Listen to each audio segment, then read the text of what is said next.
I've got 3 OG recipes that are coming back for y'all. You're not gonna believe how amazing they taste, and they're actually macro friendly. I really don't know what Christmas is all about.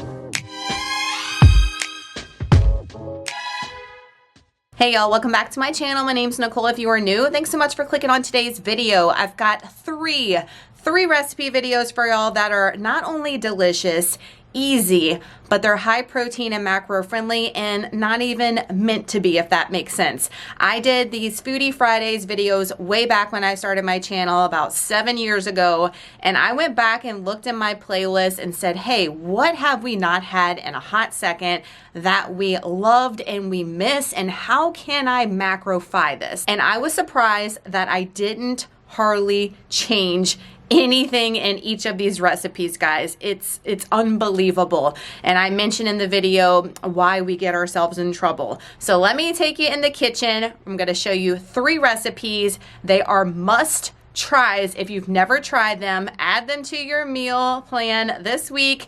Let's get into it. First OG recipe we are making are the turkey meatball subs. This is one we had almost every week, if not every other week. We had it all the time, and I have not had it in years. Like, it's funny how you eat stuff all the time and then it disappears.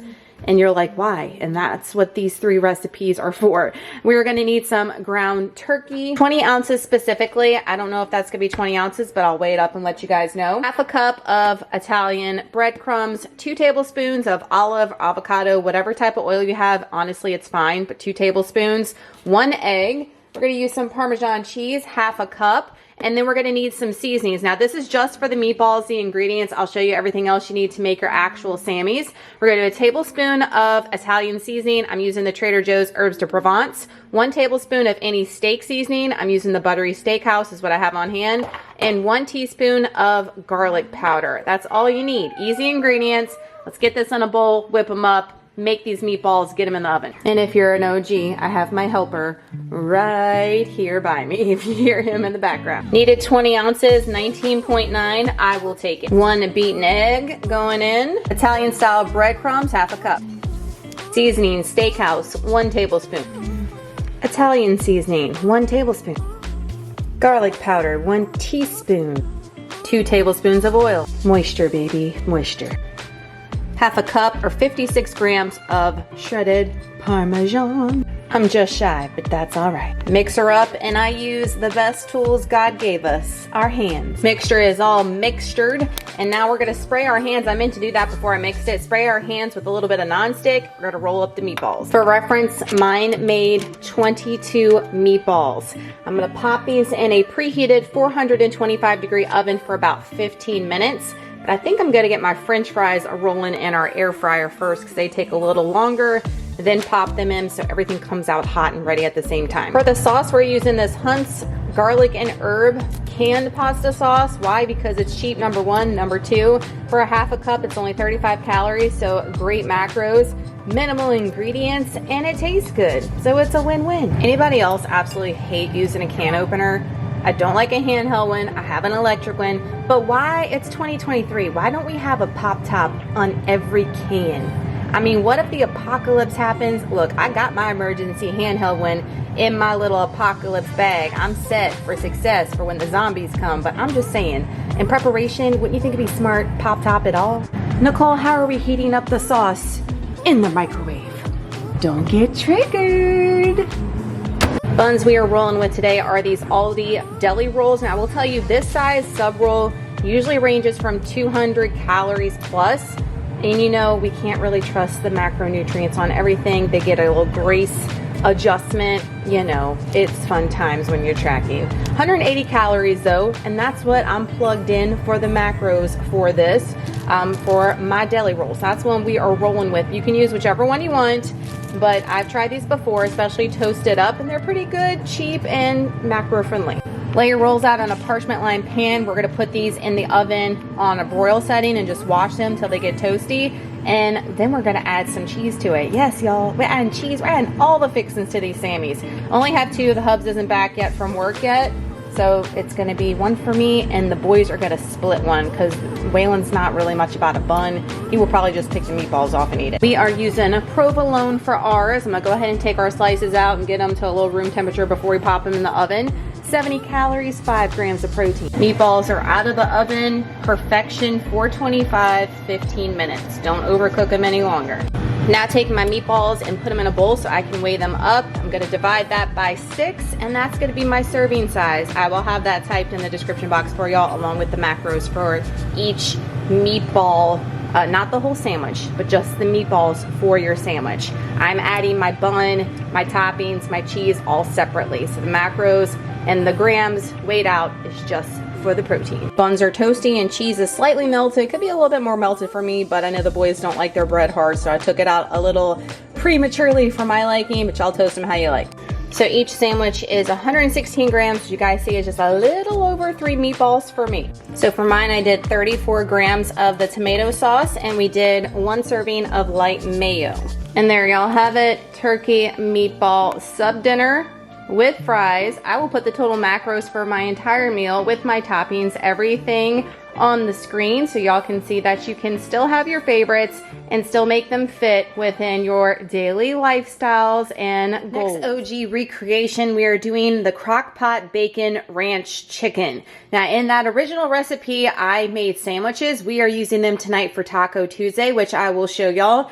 And there's pretty much no difference to this recipe either. So it is mind-blowing when you actually track things that a lot of things you were already eating were on point. You might just have been eating too much of it, and that's what got you in trouble per se, and indulging in other things as well, but I digress. What I'm using different in this recipe from the original is the Greek cream cheese, so not anything really different. I just like to use this one because it has a little bit extra protein in it.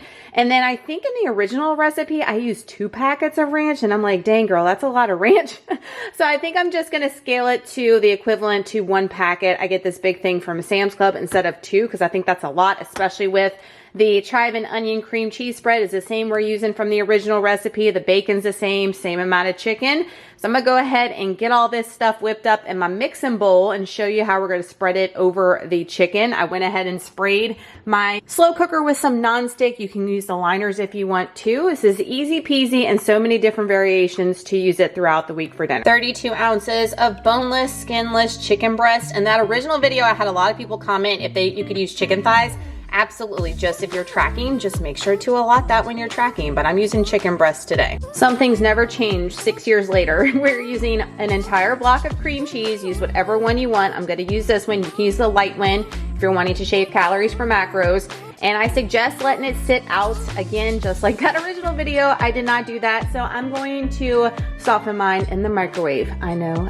We're also gonna use this entire container of chive and onion cream cheese spread. I will tell you, just open it up, it smells so good. Got my cream cheese all blended together. I'm gonna add my ranch and bacon next. And if you have a big container like this, I'm gonna do exactly 30 grams. I'm gonna weigh it up to equate to about 1 packet of seasoning. Next, we're gonna microwave this entire package of fully cooked bacon in the microwave.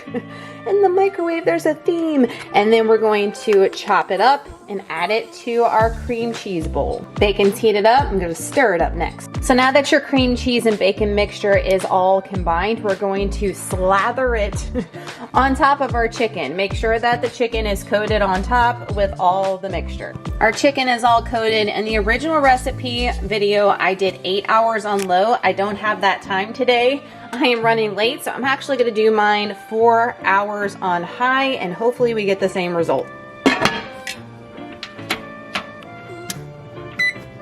This is what the chicken looks like after 4 hours on high. We've got a little, crustiness on the side, but it's gonna be all good. It doesn't look the best, but it smells amazing. We're gonna do the same thing we did in that original video and use our hand mixer, the hack. If you've never done that with like pulled pork, roast, whatever, instead of shredding it by forks, just put a little zap in here and it shreds it up great if you've never tried that hack before. It literally took 5 seconds, and if you're not fogged up, looks much better than what it just did. This is gonna be so yummy. We're gonna be serving ours on tacos tonight, having our taco night, but just to give you some ideas, you can do these on some onion buns, some type of low calorie buns. If you're trying to watch the calories, you can do them on top of French fries with like a little drizzle of ranch dressing. That would be amazing. This would be great to put on a salad and have a big ass salad if you want as well. So lots of possibilities with this to be able to have the same source and eat different meals every single night. Will definitely save you money, switch it up, and you don't have to cook that many nights that week, mom and dad. Have our final product. Now the chicken itself is 279 calories for a serving you see there and 31 grams of protein. Substantial. And then I've got my little tortillas I show you, some lettuce, some light ranch, and some reduced fat Mexican cheese, and 2 corn on the cobs for my Taco Tuesday night. But like I said, so many variations. You can lighten it up, but the chicken itself, delicious. And next OG recipe we are bringing back is the Crockpot slow cooker chicken Parmesan. And basically, I think I've done that for all these recipes. I have hardly tweaked any of them, which is crazy. So we were already eating somewhat good before, y'all.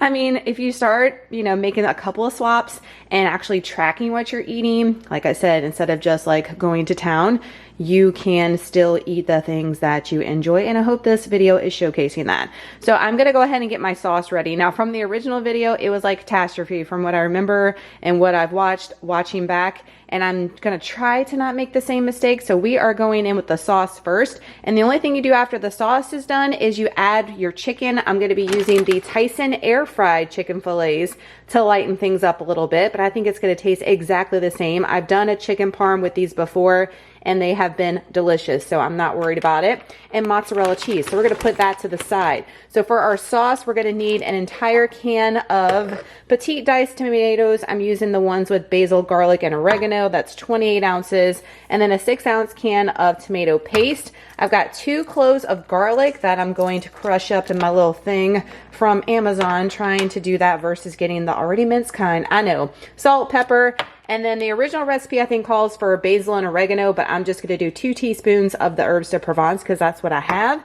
And then I'm also gonna put in some light brown sugar. That's what the recipe calls for, and I'm using the real deal. You can substitute this with the Swerve brown sugar if you want to make it sugar-free instead of using the real and lessen the calories just a tad. But I'm going in with the real Mama Jam. And that original recipe, I told you guys to get a crockpot liner because if you go watch that video, you're gonna know exactly what I'm talking about. It did not look appetizing. It tasted fire, but I was worried. I was worried, and I'm sure you guys were too if you watched that video, because when I went to watch the playback, I'm like, holy smokes, girl, why'd you even post this video? I haven't learned anything in 6 years because I still didn't buy crockpot liners. I mean, go figure. So I went ahead and sprayed it pretty damn well, as you guys can see, and I'm not gonna cook it as long. That was my suggestion at the end. I'm gonna take my advice, and instead of doing 4 hours on high, I'm gonna do 2 hours on high for the sauce. Then you're supposed to add the chicken the last hour. We'll see. I will stay tuned. I'll keep you guys informed. Now I'm gonna add my entire can of petite diced tomatoes. Again with the can opener. Why? Where are the Pop Tops? Where are the Pop Tops? 1 28-ounce can of petite diced tomatoes in. Now we're doing 6 ounces, the entire 6 ounces of tomato paste. I know y'all know this hack, but just in case you don't, because look, the girl didn't know this hack until I watched Food Network before I got married. You know what I'm saying? So we put the knife on here, and I'm trying to do this one-handed. This is dangerous. Don't do this at home, guys. And you smash down with your knife, and what it does is it takes that little layer off that's so aggravating, and you can peel it off and get to your actual garlic and put it in your press. So if you didn't know, you know now. 2 cloves of garlic minced in the pot. We're gonna add the seasonings, 1 teaspoon of salt. It's supposed to be half a teaspoon of pepper. However, I have this grinder, so I do a heart's worth, and that's a heart's worth because I like a lot of pepper. And then 1 teaspoon of oregano, 1 teaspoon of basil, or I'm just doing 2 teaspoons of my herbs de Provence, or you can do 2 teaspoons of an Italian seasoning mix. And last for our sauce, 1/4 cup of packed light brown sugar. I've just taken a whisk and get all those ingredients incorporated together. I'm gonna cook it on low 2 hours, and I'll update you next and let you know like how many hours in or when I put the chicken in. That was a lot of ins and when in chicken. Lid on, high, 2 hours. It's been exactly 2 hours, This looks perfect. So what I'm gonna do now is get my chicken breast. We're gonna do 6 of these chicken breast fillets, put them in here, cover them a little bit with the sauce, put it back on high for another hour, and the last 15 minutes of that hour, we're gonna add our cheese. So before I cover them with the sauce, this is what they're looking like. As you guys can see, this looks like really 2 patties. It says that 5 comes in here, and I wanted to do 6 pieces. I didn't realize that, but honestly, if I would, I should have waited before I put it in here. But that's probably equating to 2 of those pieces. So I'm gonna leave it in the tracker as 6, just letting you guys know if you make this and you buy these bags and there's only 5, and you get the same type of like quantity and size looking, I'm gonna leave the macros in as 6. I'd rather be safe than sorry, you know what I mean? Now I'm gonna cover it with the sauce. That looks good to me. Lid back on for another hour on high. Last 15 minutes, we will do the cheese. So we've only got about 17 minutes left on the timer. I've got my cheese, my mozzarella sliced cheese from Aldi. I'm gonna put all over the top with the lid back on, and then it's just going to melt up and get all nice and cheesy. So this is what we're working with, our melted mozzarella. I mean, doesn't that look awesome? I'm gonna attempt to weigh it up if it will on my crock pot. Sometimes this one's too weighed much for my little scale. We shall see. If not, I will transfer it the best that I can and weigh it up that way to another dish. I was able to get my measurements in the crock pot, so look in the description box. I have the macros and the exact measurements for each of the recipes in today's video, and it will be there for you. Let me get it plated with our sides and show you what it looks like. There's a chicken parm plated up. We're doing ours with some garlic knots and a big Caesar salad.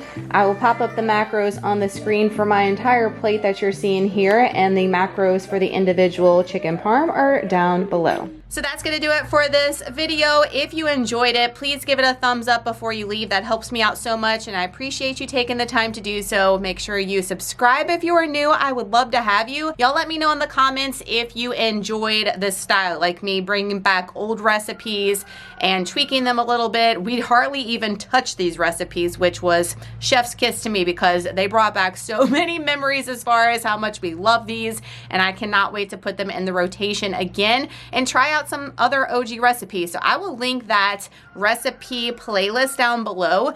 Go and give it a look through and let me know in the comments what meal you would like me to tweak next. Thank y'all so much for watching today's video. I hope you enjoyed it, and we'll see y'all in the next one. Bye y'all.